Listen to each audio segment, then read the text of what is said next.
Hey all, Heretic here with another Hearthstone Battlegrounds Players Guide, and today we're going to deal with someone who is a little hard to understand.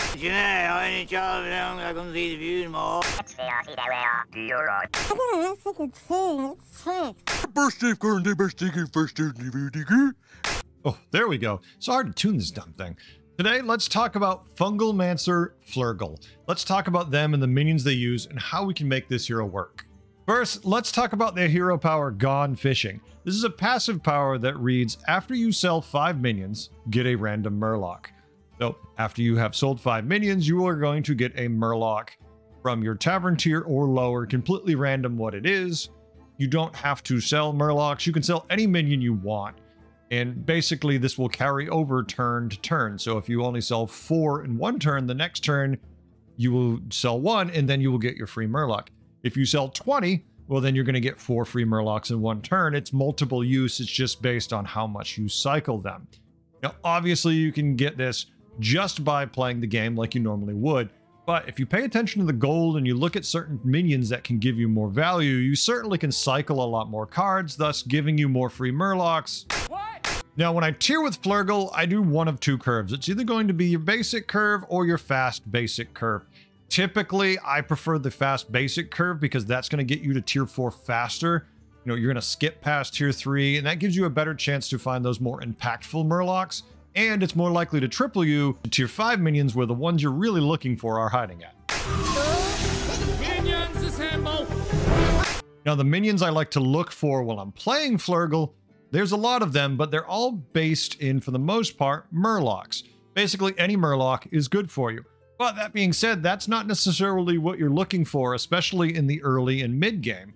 You're always going to be looking to cycle cards because every 5 cards you cycle means you're going to be getting a Murloc.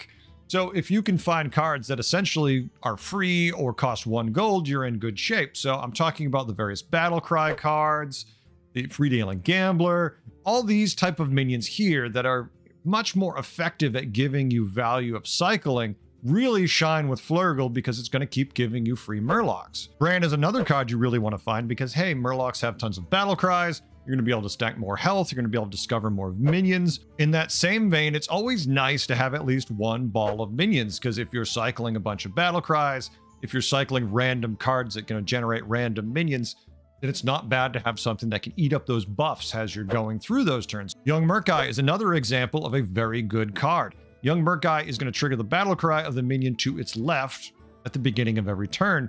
So what that means is whatever it is, be it a discover Murlocs, be it give health, attack, trick, poison, it's going to trigger that out and give you some value. So Young Murkai is definitely worth it if you can find room for them on the board also. And if you have a brand, it will trigger that battle cry twice. So definitely consider it, especially if you have both and you can make the room for it.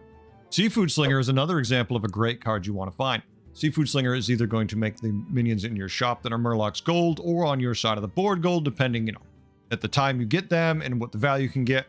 Because, hey, making a Magma Lock in your side of the board gold early is never a bad thing. But also, if you target the shop, now when you buy that minion and play it, you're going to get the golden version of its battle cry if it has one. And you're also going to get the triple, which means you're going to be cycling more cards, which means Flurgl gives you more value. Just never leave Seafood Slinger on your board. It doesn't help you for that. It is just a cycle card. Definitely one of the minions you want to keep an eye out for as you're playing Flurgl, because you're going to be cycling a lot of cards, is the Magma Lock. This ridiculous thing can just grow at an exponential rate. You're just throwing out cards like crazy, and this thing just keeps growing. Definitely keep an eye out for Magma Lock. I wouldn't be surprised to see this changed at some point because it is very powerful in the lobbies where it runs out of control. And that also being said, if you're running a Magma Lock, definitely consider a Master of Realities. These things grow just as big as them, just as quick. So it can get out of control really fast when you start, stacking 2 Magma Locks, 2 Master of Realities. Even if you don't find many Murlocs, you start cycling stuff like this and you really can go nuts. Next up, let's look at Toxaphene. Toxaphene is one of those cards that's kind of situational. It is a waste of gold if you are fighting a lobby that is full of undead mechs and beasts.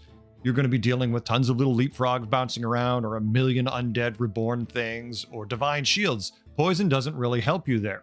In those lobbies where you, especially in the later game, you start seeing this is what people are playing, you want to invest more in health. You're looking to have your Murlocs actually be able to survive these hits and deal enough damage to take the enemy with them.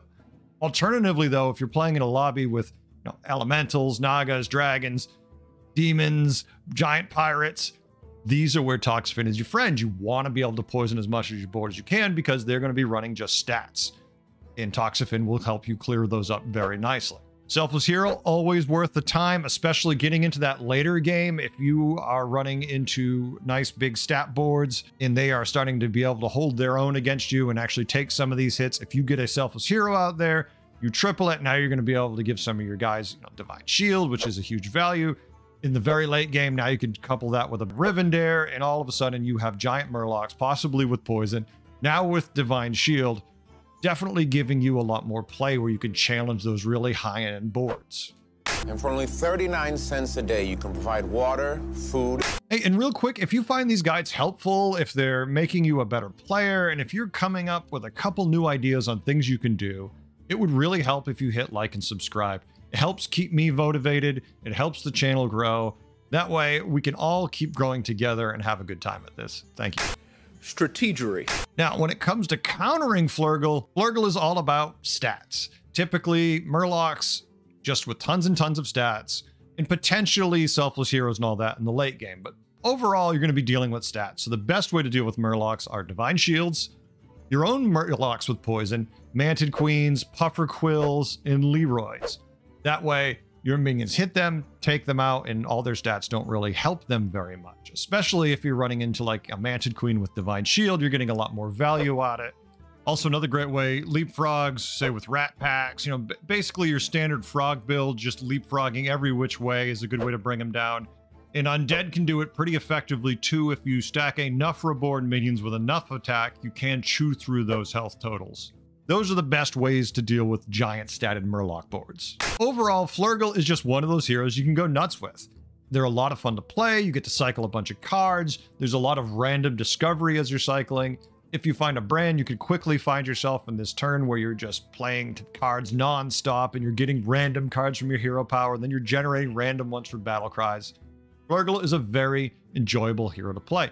That being said, you do kind of need to find a brand to make them super work, so definitely keep an eye open looking for those at all times. There's a ton of ways you can play Flurgl, and he looks very simple. But as you get into the games and you start cycling like crazy, you realize there's a couple lines you can take that really let you do some interesting things. But it's one of those things that just requires experience. You have to get in that habit of cycling cards like crazy. Stay tuned, I have more guides on the way. I hope you learned a few things today and had a good time. I know I did. Thanks for watching. Bye.